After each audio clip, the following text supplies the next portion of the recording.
Hi all, welcome to Vijayamala சக்கரவர்த்தி channel. இன்றைக்கு உண்டான லஞ்ச் மெனு என்னன்றதை பார்ப்போம். நான் காத்தால் அடுப்பில் பருப்பை வச்சுட்டேன். ஹாய் ஆல், ஸோ இன்றைக்கி நம்ம காத்தால் காய் வாங்க போயிருந்தேன். நான் இன்றைக்கி இந்த டே இப்படி ஆரம்பிக்கும்னே நினைக்கவே இல்லை.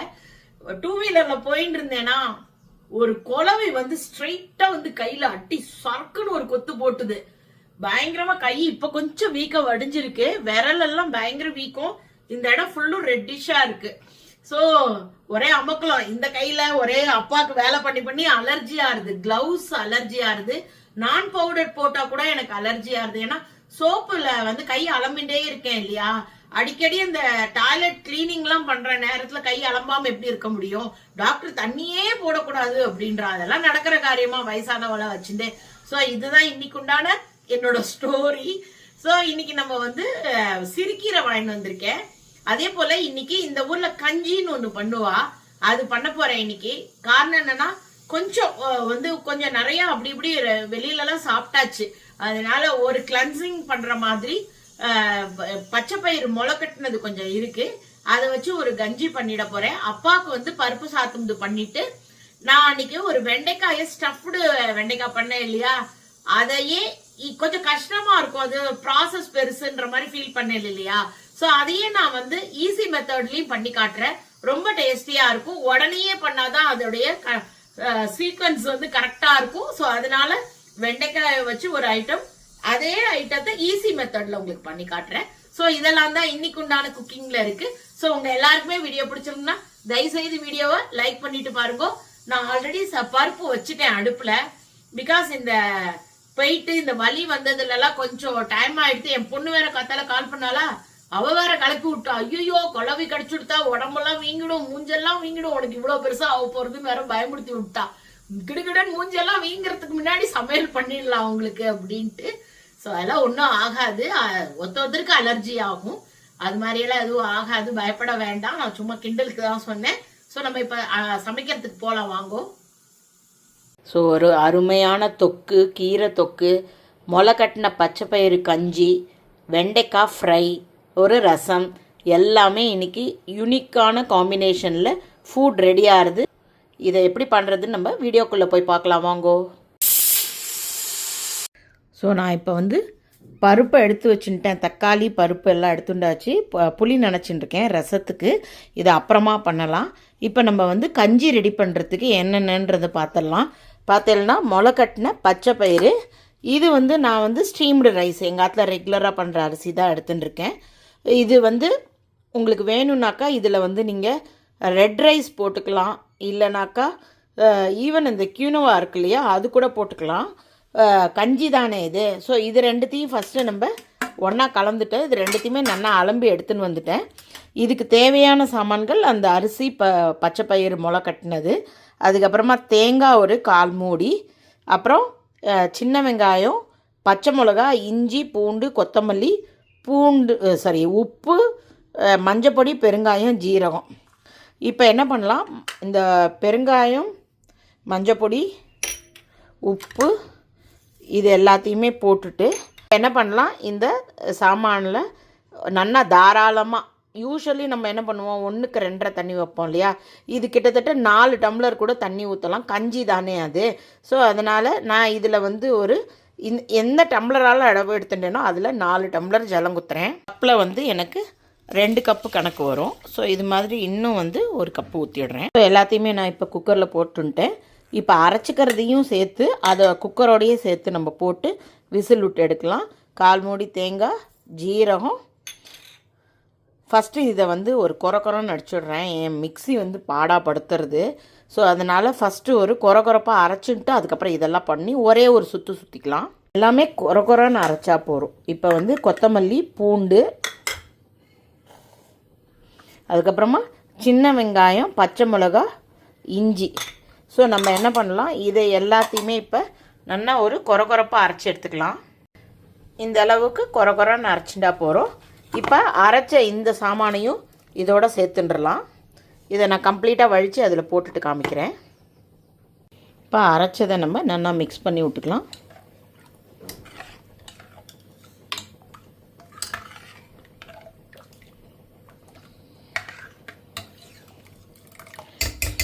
ஒரு தடவை உப்பு காரம் எல்லாம் சரியாக இருக்கான்னு பார்த்துக்கோங்க. இப்போ நான் அடுப்பை ஆன் பண்ணிவிட்டு இதை நன்னாவே ஒரு 3 விசில் விட்டு இல்லைன்னா 4 விசில் உங்களுக்கு சாதம் எப்படி வச்சா வேகுமோ அதுக்கு தகுந்தாப்பில் இதை வச்சுட்டு இதை ஆஃப் பண்ணிவிடுங்கோ. ஸோ அடுப்பை ஆன் பண்ணியாச்சு. ஒரு 4 விசில் வரட்டும். கொஞ்சம் குழஞ்சாதான் கஞ்சி நல்லா இருக்கும், முழிச்சுன்னு நிற்கக்கூடாது. இதுக்கு மேலே இதுக்கு தாளிப்பு எதுவுமே கிடையாது. இதோட ஒரு காய் இல்லைன்னா தொகையல் இல்லைன்னா ஊறுகாய் சுட்ட அப்பளம் எது வச்சு சாப்பிட்டாலுமே ரொம்ப வயிறு ஃபில்லிங்காகவும் ரொம்ப நல்லாவும் இருக்கும். இது சவுண்ட் வந்து ஆஃப் பண்ணதுக்கப்புறமா உங்களுக்கு காமிக்கிறேன்.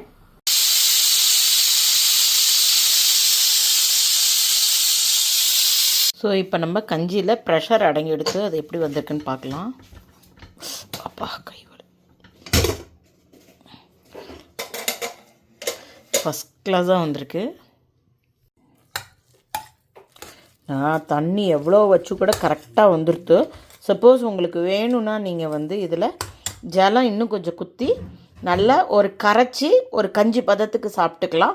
சப்போஸ் வேண்டாம் நான் இதுலேயே ரசம் குத்தி சாப்பிட்டுப்பேனாலும் சாப்பிட்டுக்கலாம். நான் வந்து சாப்பிட்றச்ச கொஞ்சம் ஜலம் இதோட கலந்துருவேன். நான் எக்ஸ்பெக்ட் பண்ணல இவ்வளோ கரெக்டான பதத்தில் வந்துடுத்துன்னு. இன்னும் கூட தண்ணி ஊற்றிருக்கலாம் போல இருக்குது. இது புதுசாக நேற்றுக்கு வாங்கிட்டு வந்த அரிசி. ஸோ கணக்கு தெரியல. பார்த்தீங்கன்னா நான் நன்னாவே ஜலம் குத்தின்ட்டேன். எப்படியும் சூட்டுக்கு இன்னும் கொஞ்சம் இருக்கும். வேணும்னா நம்ம இன்னும் கொஞ்சம் தண்ணி குத்திக்கலாம். இல்லைனா அப்படியே கூட சாதத்துக்கு சைட் டிஷ்ஷஸ் ரெடி பண்ணுவோம் இல்லையா, அதோட சேர்த்து இந்த கஞ்சியோட சாப்பிட்டா அவுட் ஆஃப் த வேர்ல்டாக இருக்கும். டேஸ்ட் பண்ணி பார்த்தேன், உப்பு காரம் எல்லாமே எக்ஸலண்ட்டாக வந்திருக்கு. ஸோ அந்த இது வந்து குக்கரில் சவுண்டு வந்து ஆஃப் பண்ணிட்டேன். இப்போ இந்த கேப்பில் நம்ம ரசத்தை பண்ணிடலாம்.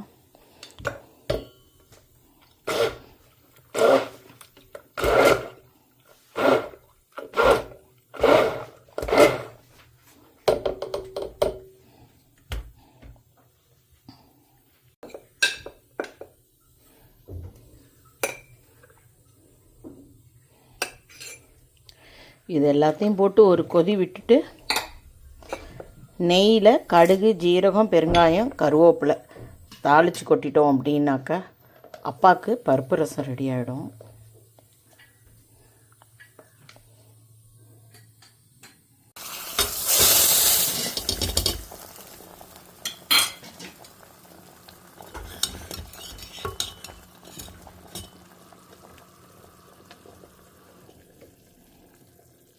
இப்போ பருப்பு ரசம் ஆகிடுத்து.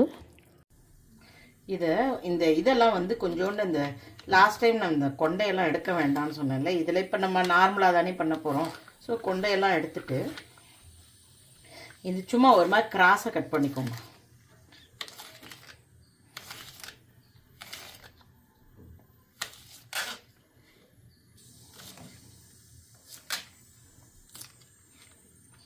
ஸோ இந்த மாதிரி வெண்டைக்காயை கிராஸை கட் பண்ணிவிட்டு இதை நான் அடுத்தாப்பில் என்ன பண்ணுறதுன்னு சொல்கிறேன்.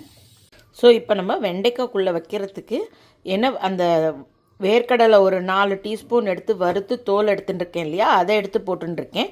அதுக்கப்புறமா ஃப்ரெஷ் தேங்காய் இருந்தாலும் போட்டுக்கலாம், கொப்பரை இருந்தாலும் போட்டுக்கலாம். நான் நேற்றுக்கு இந்த கொப்பரை எங்கள் ஹஸ்பண்ட் வாங்கிட்டு வந்தான்னு சொன்னேன் இல்லையா, இது வந்து பொடி மாதிரி வாங்கிட்டு வந்துட்டார். அதை நான் இப்போ ஆட் பண்ணின்னு இருக்கேன்.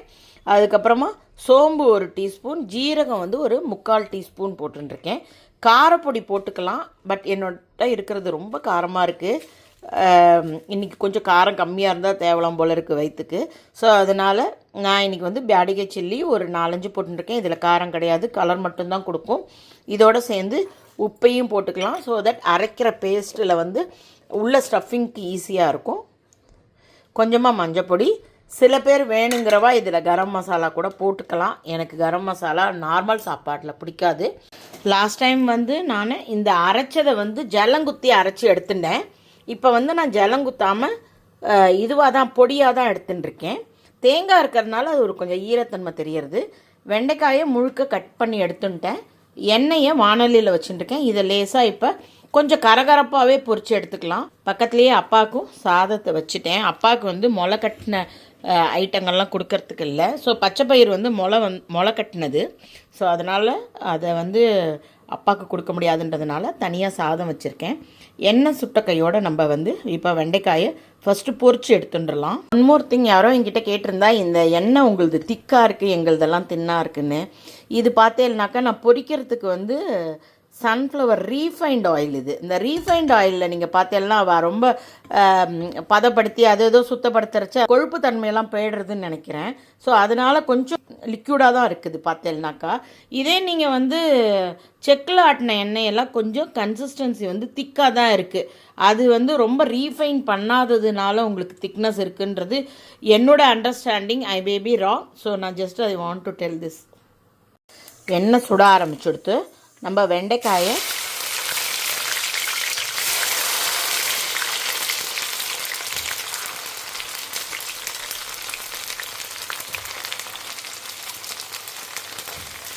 நல்லா ஓரளவுக்கு அந்த குழகுழப்பு தன்மையெல்லாம் போய் கரகரான்னு ஆற வரைக்கும் இதை நம்ம வதக்கி எடுத்துட்டுலாம்.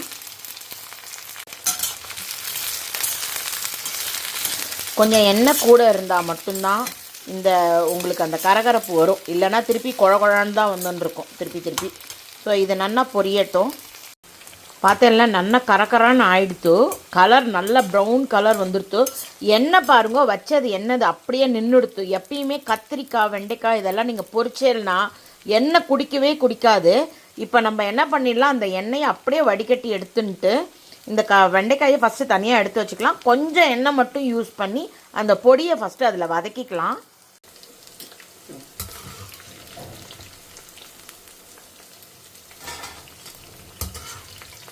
இதை கம்ப்ளீட்டாக இந்த மாதிரி ஸ்ட்ரெயின் பண்ணி எண்ணெயிலேருந்து வெண்டைக்காயை பிரித்து எடுத்துடலாம். எண்ணெயை கூட தனியாக ஒரு கப்பில் மேக்ஸிமம் எடுத்துட்டு ஒரு 1 டீஸ்பூன் இருந்தால் மட்டும் போதும். ஜாஸ்தி பண்ணணுன்ற அவசியம் கிடையாது. இதை கம்ப்ளீட்டாக பண்ணிவிட்டு காமிக்கிறேன். இப்போ கொஞ்சமாக எண்ணெய் எடுத்துட்டுருக்கேன். இப்போ இந்த அரைச்சதை பொடியை வந்து இதில் போட்டுடலாம். கொஞ்சம் ஏதாவது இந்த சோம்பு பொடி இதெல்லாம் இருக்கு இல்லையா, அதோட பச்சை வாசனை போகட்டும். பார்த்தெல்லாம் நன்னாவே ஓரளவுக்கு உதுராக வந்துடுது. பீனட்லாம் வறுத்து பொடி பண்ணது தானே. ஸோ நான் இந்த வீடியோவில் உங்களுக்கு இந்த சாமான் வறுத்து தட் இஸ் பீனட் இதெல்லாமே வந்து போன வீடியோவில் உள்ள கிளிப்பிங்கே தான் எடுத்து ஆட் பண்ணியிருக்கேன். அப்புறமா அதில் வந்து ஜல்லங்குத்தி அரைச்சேன், இதில் வந்து ட்ரையாக அரைச்சிருக்கேன். அவ்வளோதான் வித்தியாசம். திருப்பியும் அதே சாமான்கள் ரிப்பீட்டேஷன் காட்ட வேணாமேன்னு சொல்லிவிட்டு அந்த கிளிப்பிங் இதோட ஆட் பண்ணியிருக்கேன். இப்போ நான் வந்து இந்த பொரிச்சு வச்ச வெண்டைக்காயை இதோட ஆட் பண்ணிக்கலாம். யாரோ சொன்னால் ரொம்ப கஷ்டம் இந்த இது ப்ராசஸ் அப்படின்ட்டு, ஸ்டஃபிங் அதெல்லாமே கண்டிப்பாக போரிங் தான். சில நேரங்களில் அவசரமாக செய்யணும் அப்படின்னா, இல்லை 2 பேர் இருக்கோம், என்னத்துக்கு இவ்வளோ அலங்காரம் அப்படின்னு தோணும். ஆனால் இதே ஒரு சைடில் பார்த்தேன் அப்படின்னாக்கா, குழந்தைகளுக்கு டப்பாவில் கட்டி கொடுக்கறதுக்கோ என்னமோ சாப்பிட மாட்டேன்னு வம்பு பண்ணுற குழந்தைகளுக்கு இந்த மாதிரி யூனிக்காக பண்ணி கொடுத்தா சாப்பிடுங்க. நமக்கும் ஒரு வெரைட்டி பண்ணி கொடுத்த மாதிரி ஒரு ஃபீலிங் இருக்கும். ஸோ இந்த மாதிரி நல்லா இதோட இதை போட்டுட்டு இதை ஈவன் நார்த் இந்தியன் பீப்புள்ஸ் வந்து ரொட்டி கூடலாம் வச்சு சாப்பிடுவா. அதே சம்டைம்ஸ் பசங்களுக்கு வேணும்னா நீங்கள் வந்து சப்பாத்தியில் வந்து ரோல் மாதிரி பண்ணி கொடுத்து அனுப்பலாம். ஸோ இது அவ்வளோதான். இதுக்கு மேலே இது ஒரு பெரிய வேலை ஒன்றும் இல்லை. இந்த கரகரப்பு இதோட இது நல்லாயிருக்கும். இந்த பொடி ப்ளஸ் பொரிச்ச வெண்டைக்காய் எல்லாம் சேர்த்து சாப்பிட்றச்ச அட்டகாசமாக இருக்கும். இன்றைக்கி வேறு கஞ்சிக்கு செமையாக இருக்க போகிறது டேஸ்ட் காம்பினேஷன். ஸோ இதை இப்போ ஆஃப் பண்ணிவிட்டு கீரை தொக்கு ஒன்று பண்ணிடலாமா? நம்ம இப்போ வந்து கீரை தொக்கு ரெடி பண்ண போகிறோம். அதுக்கு வந்து வெங்காயம் வந்து ஒரு மீடியம் சைஸ் 2 வெங்காயம் எடுத்திருக்கேன், 2 தக்காளி எடுத்திருக்கேன். இதை நம்ம இப்போ மிக்சியில் ட்ரான்ஸ்ஃபர் பண்ணிக்கலாம். அதுக்கப்புறம் கீரை வந்து ஒரு கட்டு கீரை அதை அப்படியே வச்சுருக்கேன். அதுக்கப்புறமா நம்ம பொடி பொடியாக கட் பண்ணி எடுத்துக்கலாம். அலம்பி அப்படியே ட்ரைன் பண்ணி காய வச்சுருக்கேன். பொடி பண்ணி எடுத்துக்கலாம். ஃபஸ்ட்டு வந்து வெங்காயம் தக்காளியை மிக்சியில் ஆட் பண்ணிக்கலாம். வெங்காயம் தக்காளி, சப்போஸ் புளி ஆட் பண்ணுறேன்னா தக்காளியை குறைச்சிக்கோங்கோ, இல்லைன்னா தக்காளியை அவாய்டே பண்ணிவிடுங்கோ. நான் இன்றைக்கி புளி சேர்க்க போகிறது கிடையாது. அதனால் நான் வெங்காயம் தக்காளி 2 ஆட் பண்ணியிருக்கேன். இதுலேயே நான் வந்து ஒரு 1/2 டீஸ்பூன் காரப்பொடியும் 1/4 டீஸ்பூன் தனியா பொடியும் போட்டிருக்கேன். காரம் உங்களுடைய ஃபேமிலி டேஸ்ட்டுக்கு தகுந்தாப்புல போட்டுக்கோங்க. அதோட உப்பு போட்டுக்கிறேன், மஞ்சப்பொடி. இதை வந்து நான் இப்போ தண்ணி குத்தாமல் இதுலேயே இருக்கிற ஜலத்துலேயே வச்சு அரைச்சி எடுத்துன்னு வந்துடுறேன். ஸோ இதை நல்லா அரைச்சி எடுத்துன்னு வந்துட்டேன். இப்போ நம்ம வந்து நல்லெண்ணெயை எடுத்துன்னு இருக்கேன் வானொலியில். அதுக்கு கடுகு, ஜீரகம், வெந்தயத்தை பொரிச்சுண்டுடலாம்.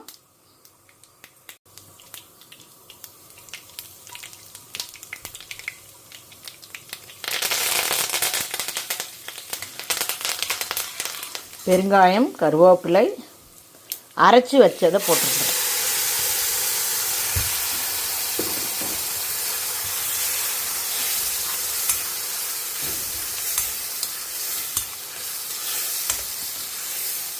நல்லெண்ணெய் குத்தி பண்ணாதான் இது டேஸ்ட்டாக இருக்கும். அந்த கஞ்சிக்கு இந்த மாதிரி தொக்கு, ஊறுகாய் இதெல்லாம் வச்சு சாப்பிட்டேன்னா ரொம்ப டேஸ்டியாக இருக்கும். அதனால தான் நான் இன்றைக்கி இந்த காம்பினேஷன் உங்களுக்கு பண்ணி காட்டுறேன். இப்போ பார்த்தேன்னா அரைச்சதில் வந்து மேலெல்லாம் எண்ணெய் பிரிஞ்சு வர ஆரம்பிச்சிருது இல்லையா, ஜலம் வந்து வற்ற ஆரம்பிச்சுடுத்து, எண்ணெய் பிரிய ஆரம்பிக்கிறது. இந்த ஸ்டேஜில் நம்ம கீரையை ஆட் பண்ணிக்கலாம்.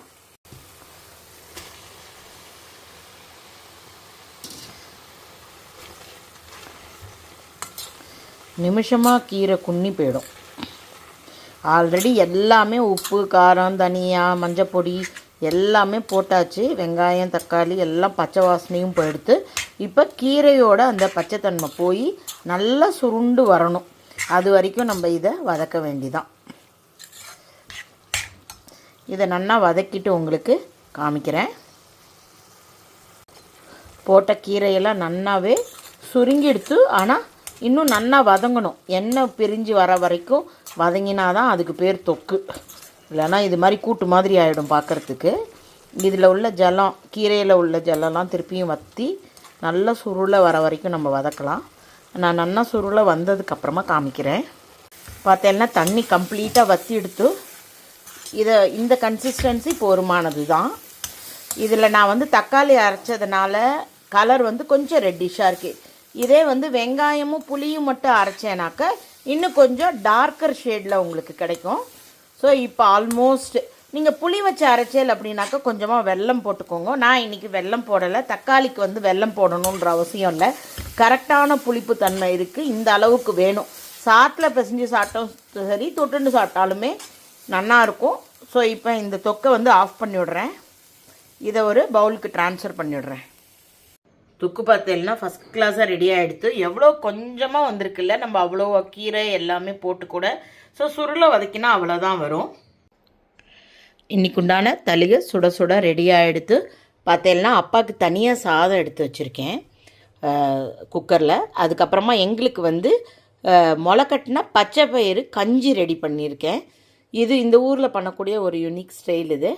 அதுக்கப்புறமா அப்பாவுக்கு பருப்பு ரசம். நம்மளுக்கு வேணும்னா இந்த கஞ்சியில் ரசமும் குத்திக்கலாம். அதுக்கப்புறமா லாஸ்ட் வீடியோவில் பண்ண ஸ்டஃப்டு வெண்டைக்காயையே வேறு விதமாக சிம்பிளிஃபைடு மெத்தடில் ஒன்று பண்ணி காமிச்சிருக்கேன், ஃப்ரைடு வெண்டைக்காய் மாதிரி. அதுக்கப்புறமா கீரை தொக்கு பண்ணியிருக்கேன். தொக்கு வந்து இந்த கஞ்சியோட ரொம்ப நல்லா போகும்.